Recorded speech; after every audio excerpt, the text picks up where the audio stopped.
Hello YouTube. In this video I'm going to be analyzing the training routine of Chris Bumstead.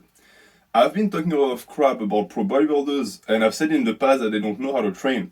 So I thought it would be interesting to actually take a good look at the exact regimen that a top pro actually follows to build muscle and see if what he does could be potentially applicable for natural lifters.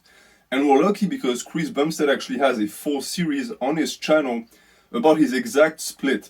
So this is not me spitballing. I know exactly every single exercise and reps and sets, so we can look at it objectively and decide together, based on programming principles, if this is a good way to train or not. Understand that this is not a program he made for his subscribers to follow, I understand that. But since he's a pro bodybuilder with a lot of followers, I guarantee you that a lot of people train using his split. And so if it's a terrible split for naturals, there's a chance that he's actually getting people no results. In this case, I think it's a good thing to actually analyze it. So if we look at the way the program is actually scheduled, it is technically a body part split, meaning that he does back on Monday, he does chest and biceps on Tuesday, etc. It's what we can expect from a pro bodybuilder. A lot of modern pro bodybuilders train using body part splits. That being said, it's not a bro split, meaning that if you just looked at the name of the days, you would think, okay, that's a pure bro split, so it's going to be garbage. I think here there is an issue with the semantics used. This is actually much closer to a gentleman's split in the spirit, because if you look at the exercises, he's not actually sticking to the split. That's extremely common with training programs. You see them give certain names to the program and follow certain templates, but then they end up just doing something completely different instead because they realize it's better, which is a good thing. It shows that he has a decent understanding of how to train. It's a 5-day training split, so he trains Monday through Friday, and then he rests Saturday and Sunday. That is perfectly acceptable. It's a good way to train. This means that you're going to want to have the program scheduled in a way that you accumulate enough fatigue that it peaks at the end of Friday, so that you are actually able to justify the Saturday and Sunday that you spend doing nothing. So let's see if that's actually a thing. I just want to mention before we start that, of course, Chris Bumstead doesn't look the way he looks because of his training program. Without the drugs, he will look nothing like that. That being said, between a very, very competitive pro bodybuilder who looks amazing and one that is just not placing at all, yes, genetics play a role, yes, drug use plays a role, but at the end of the day, training does as well. I would never actually argue that pro bodybuilders should just not be training because it doesn't matter. That's not true. It's the reason why I make this video. By the way, as you can tell, I didn't pick an idiot. Chris Bumstead is someone who I believe is at the top when it comes to actually understanding how to train. I might make other videos about the same topic, about other bodybuilders, and I might at some point pick someone who is really stupid and trains like an idiot to show you the difference, to show you that there is a separation even within drug users. Okay, let's get started with his actual training program. On Monday, he does back, and he does 7 exercises. That is already a lot of exercises. Let's see how he actually schedules it. He starts with deadlifts. 4 sets, 10, 8, 8 to failure. Okay? Starts with deadlifts, that's already a good thing. He does deadlifts on back day, you can do them on leg day, it doesn't really matter. He opened with an heavy compound, one that a lot of bodybuilders don't like to do because they think it's bad for hypertrophy, which is nonsense. That's already a very good point. 4 sets of deadlifts is on the medium-high spectrum of volume, so it's a lot of volume, especially if you push it to failure. But since he does higher reps, there is technically less of a chance of injury and potential burnout. That being said, it's more fatigue accumulation, and that's when the ratio between stimulus and fatigue could be skewed. So he opens with this. That's good work, especially since he deadlifts a lot of weight. He follows that up by bent over rows. That to me is a little bit of a problem. You've already fatigued the lower back with the deadlift, then you do bent over rows. It would be doable if and only if the deadlifts, the 4 sets of deadlifts beforehand, didn't actually tire him out that much, which would be very impressive. Maybe he actually does have that type of muscular endurance that his lower back would still be preserved after that. If that's the case, why not? I personally am an advocate of rotating deadlifts and bent over rows because most people end up using a ton of posterior chain on the bent over rows anyway, so might as well. And that way you can actually progress and be performant. He does 4 sets of these, so that's 8 sets total of heavy barbell movements with 12, 10, 10, and 8 reps.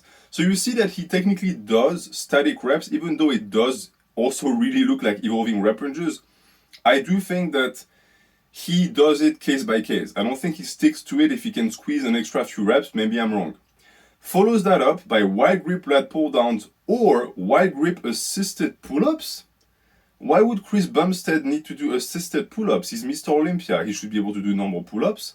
I hope this is just a mistake from the rider and he doesn't actually go on that, you know, that elevator thing that old people and fat people go in where they put their knees and it pulls for them. If he actually cannot do pull-ups, it really speaks poorly to the size to strength ratio of most pro bodybuilders that he wouldn't even be able to pull his own body up. So he does 4 sets of that, 12 to 15, okay. Vertical pull after a pull from the floor. I love it, perfectly fine. Then he does straight arm pull downs. Okay, that's the second exercise for the lat. 4 sets, 12 to 15. Why not? Then dumbbell rows. All right. To me, scrap the straight arm pull downs and just do your dumbbell rows. Plus, keep in mind that that's the second row of the day. That is starting to be a lot. I personally prefer to do the dumbbell rows on an upper day. Here it doesn't work for him, of course, because he's still trying to, you know, stick to the split. Problem is that his split is already not respected because in this program I'm watching, he already trained his lower body. So technically, it's not a back day, it's a leg and back day. So dumbbell rows, 4 sets again of 15 to 10 reps. That's a lot of reps. We're starting to get into the territory of too much volume, potentially even junk volume that your baseline just cannot recover from. And it might work for someone who's enhanced, but for someone who's natural, it just won't. So pick one exercise. You don't need to do everything, just pick one. Then he does machine rows, 3 sets of 20 reps, more rows. At this point, it's junk volume. And then hyperextensions. Okay, why not? Even though he already did deadlifts and bent over rows, hyperextensions on top of that, your glutes and posterior chain are already burnt. So this is also a pristine example of why body part splits don't work.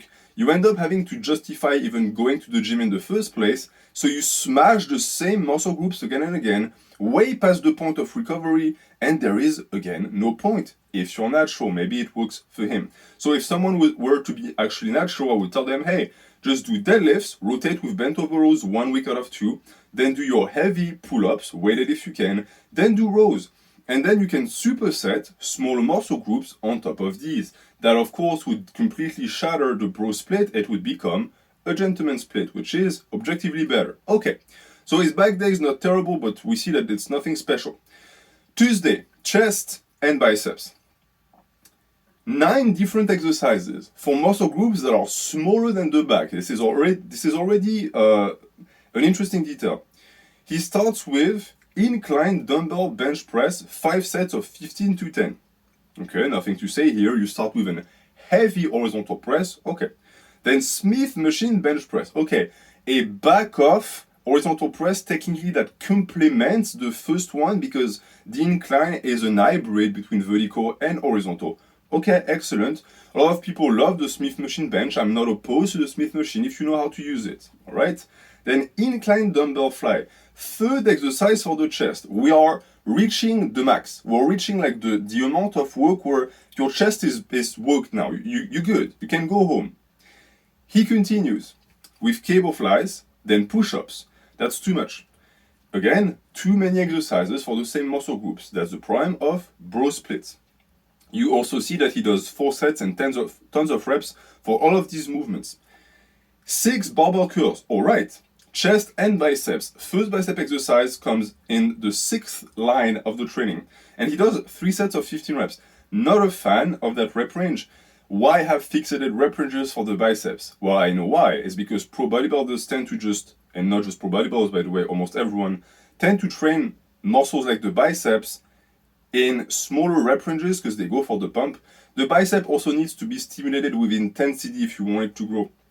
Then he does reverse barbell curls, so technically a forearm and bicep movement. Again, 3 sets of 3 sets to failure. So this one he does to failure. Interesting. I would have thought that the way he scheduled his reps always had him go to failure. That's the point of evolving rep ranges, by the way. And now I'm starting to understand why he can do deadlifts and bent over rows. The person who wrote this wrote 10, 8, 8 to failure. So technically what he does is he does 10, 8, 8, then an AMRAP. This means that he most likely sandbags a ton on the first set. And I wonder how many reps he gets on the fourth. If he gets 22, then it explains why he can do bent over rows, because he doesn't really exert himself on the deadlifts. Alright, that makes a ton more sense. It's bad practice, don't do that, but it makes a ton of sense. So he does his reverse barbell curls, then machine, preacher curls, then hammer curls. Again, way too many exercises. Why? Because your program says chest and biceps, so you're going to only work chest and biceps. You know what makes a ton of sense on a chest day? Training your triceps and your shoulders. That way you do horizontal presses, vertical presses, and long head of the tricep exercises, and just isolation for the triceps in general. And just like that, you've got yourself covered. What about the calves? You can add some calves in there, some forearms. The biceps don't really work well with the chest because it's not a synergistic muscle. It doesn't activate itself. Same for back day. What is good with a back day? A lower day. You put the two together. You could put some knee flexions in there, etc. Just a few ideas. So the chest and biceps day is the most bro-splitty so far. It's pretty terrible to not train like this. You could slash 45% of that day and get similar results as a natural. His exercise selection, however, is solid, and his reps also are. For once, we see a pro bodybuilder who doesn't do only machines and 55 reps. That's refreshing. Wednesday, hamstrings and glutes. Alright, this is synergistic. This makes a ton of sense in terms of split, because you can't really engage the hamstrings without the glutes and vice versa. So let's see how he does it. He opens by lying leg curls, which is an isolation movement, a light movement. Not a fan. I would start personally with a hip hinge, which he does because second line is straight legged deadlifts. So maybe it's one of these things where he's trying to pre-activate or pre-fatigue the hamstring. The practice is not bad per se, but it does in the performance if you're going to actually push yourself on the lying leg curls. So I would actually put it first and then follow with the lying leg curls, because that way you can actually focus on the stretch of the hamstring and get sort of good stimulus from the deadlifts. 4 sets of 15 to 20 is way too high for straight leg deadlifts. 4 sets of 6 to 10 would be better for most people, because this is an exercise that could actually be limited by your cardiovascular endurance. Then he does standing leg curls, so another variation of the leg curl, not necessary at all. Then reverse hack squat. Okay, I would have actually much preferred if he started with the deadlifts, then followed that with the hack squat, then did the lying leg curls. Because the last set is single-legged glute pushdowns or glute kickbacks, which can be supersetted with standing leg curls or lying leg curls. There is a vast lack of supersets in this program, which is interesting also, because it's again a direct byproduct of bro splits. How are you supposed to superset stuff when you train the same body part for every set? You can't. You can't superset dumbbell rows and machine rows. They work similar muscles. This is why you want a plurality of muscle groups in your training, not just one or two. It would save you time as well if you ended up doing a laundry list of training like he does. Thing is, on his Wednesday is nothing. Like, look at the rest of the days. Wednesday is 5 exercises. 3 of them are bullshit isolation movements that are just lightly going to tax the hamstrings. There's an imbalance here. Let's look at Thursday, shoulders and triceps. On Thursday, he does that, which is the best day of his entire split, because shoulders and triceps, if you add chest to the equation, is, in my opinion, the most synergistic day you can think of for a body part split. He does dumbbell lateral raises. I don't know why you would start with this, but it's a good exercise. 3 sets of 15. Then dumbbell shoulder press. Okay, that's a press. I would actually prefer starting with that. 3 sets of 12. Then front raises with a barbell. Some people hate front raises. I say if you can do them without pain, why not? 3 sets of 12. Then single arm cable, 4 sets of 20, 15, 12, 12. This is like, how many exercises do you do on that day? 11 for shoulders and triceps. This is massive. It's like he's listing all of the exercises in existence. He does upright rows, which are good, rope face pulls, machine lateral raises, so a second type of lateral raise on the same day. That's only something that you will see pro bodybuilders do, by the way. Then bench dips, easy bar skull crushers, river grip barbell skull crushers, two types of skull crushers. For natural, take those two and split them. Put one on a different day and the second on the other day. That way you can actually tax the muscle, recover, and not just end up doing junk volume. He also does single arm cable kickbacks. Question for you. Do you think his triceps look the way they do because of his 3 sets of 12 single arm cable kickbacks? The answer is no. That is at the bottom of importance in terms of programming. You can scratch that, it's not important. So this day is a mess. Technically, first off, it's not shoulders and triceps, it's shoulders, triceps, and chest, because he does work his chest, he does dips. And in that case, just call it that and focus on horizontal vertical presses and then follow that up with isolation. This is insane. And I know that some naturals do that. Do you know the time it takes in the gym to do all of that stuff? 3 hours. You'd be in the gym for 3 hours for almost no gains whatsoever. It makes no sense. Start with an horizontal press, follow that with a vertical press, maybe throw in some chin-ups in there, do some lateral raises supersetted with face pulls, and you're good. Maybe some upright rows, but the rest is just overkill. The definition of overkill. And the last day is quad, the worst day of the program. It makes absolutely no sense to have a day where you only train quads, because it's not possible. You always activate the hamstring and the glutes as well, unless you just do leg extensions. And surprise, he starts with leg extensions. Never start a leg day with a leg extensions. It makes no sense whatsoever. And he follows that with squats, and you could say, oh, it's to activate the squats. When you bend your knees to go into the squat, your quads are activated by default. Maybe you don't fold them, but trust me, those legs are going to grow. So open with the squats. He does 2 sets of 8 reps for the squats. It's interesting to see that he throws a gargantuan amount of volume at anything else, but just not the squat. Okay, maybe he just doesn't want to grow his legs, that's possible. He does leg press afterwards, of course, for 4 sets of 40. So that's where all of the volume is going. Again, complete junk volume. Past the 20th rep, you're basically just recycling garbage intensity and volume and pumping that into your body because it's not relevant intensity anymore at all. Then he does leg extensions again, okay, 2 times, and then standing lunges. So this day is a logistical nightmare. I mean, I would just say open with a squat, then do a hip hinge, and then maybe leg extensions, and then go home. Just the rest makes absolutely no sense. And then Saturday and Sunday he rests, which, as I said at the start, would make sense if the program was scheduled to have most of the volume and intensity at the end. But it's the opposite. Besides the Thursday that is horrible, because yes, it will completely drive you into the ground with all of the volume. The Wednesday and the Friday are the lighter days. What do you need 2 days to recover from? The heaviest days are the Monday and Tuesday. So he does his rest and then he starts again. That's a pretty bad program. Meaning that anyone who actually saw that and copied it, the only day where they sort of are not completely messing up would be maybe the chest and bicep day, and even then, I have nothing good to say besides what I've already expressed because it's really not that great. And keep in mind again that Bumstead is Mr. Olympia. This is the type of program that we get from Mr. Olympia. What does it tell you about the average programming capabilities of pro bodybuilders? You could perfectly argue that this works for someone on drugs. You can, but the problem is that 99% of people on YouTube Fitness are not on drugs, and yet a ton of kids jump on that type of bro split and wonder why they make no progress. They make no progress because it's way too much volume, no focus on intensity, the exercise selection is whack, and the template is bad. That's as simple as that. Now, let's quickly look at the rest of the article because some of the stuff made me laugh. The article looked like it was written by a 5th grader. They talk about his diet.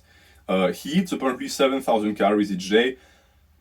Maybe, I don't know, but you can clearly tell that there's an imbalance between the training and the diet. The diet is clearly more important to someone like him and most pro bodybuilders for a reason, is because even though the stimulus takes place within the training, it also mostly takes place when they inject drugs. So it's a valuable that they have to keep an eye on. Then there's a supplements recommendation. That's where I have a big problem with this. They're listing Chris Bumstead supplements, and of course, they have linked to products on their boutique, because if not, it wouldn't be fun. And the issue I have with this is that it's presented as a big reason of why he looks like this. It's just no. BCAAs are not the reason why Chris Bumstead looks like Chris Bumstead. Omega-3 supplements, especially not. Pre-workout either. It's just abusing people who look at the guy, see that he looks absolutely amazing, and think, okay, if he looks like this, then his training and supplements must be top notch. Let me jump on them. Well, it's the reason why we lose so many people that give up after a year because they haven't made any progress. They follow training principles that are just not right. And that's pretty much all I have to say about the guy and in this video in general. As you can tell, when you analyze the training of a pro bodybuilder, you end up finding out that it's not what it should be at all.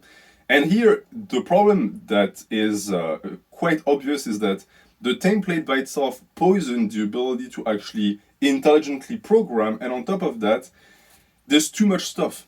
It's all over the place, and I get the sense that it's a way to justify spending so much time in the gym. For a pro bodybuilder, it makes sense, it's what they do. For a normal person with a job, you're just spending time spinning your wheels for absolutely nothing. So slash 45% of the program, or better yet, jump on a good training program. And I'm going to leave you with that. Thank you for watching. Have a good day.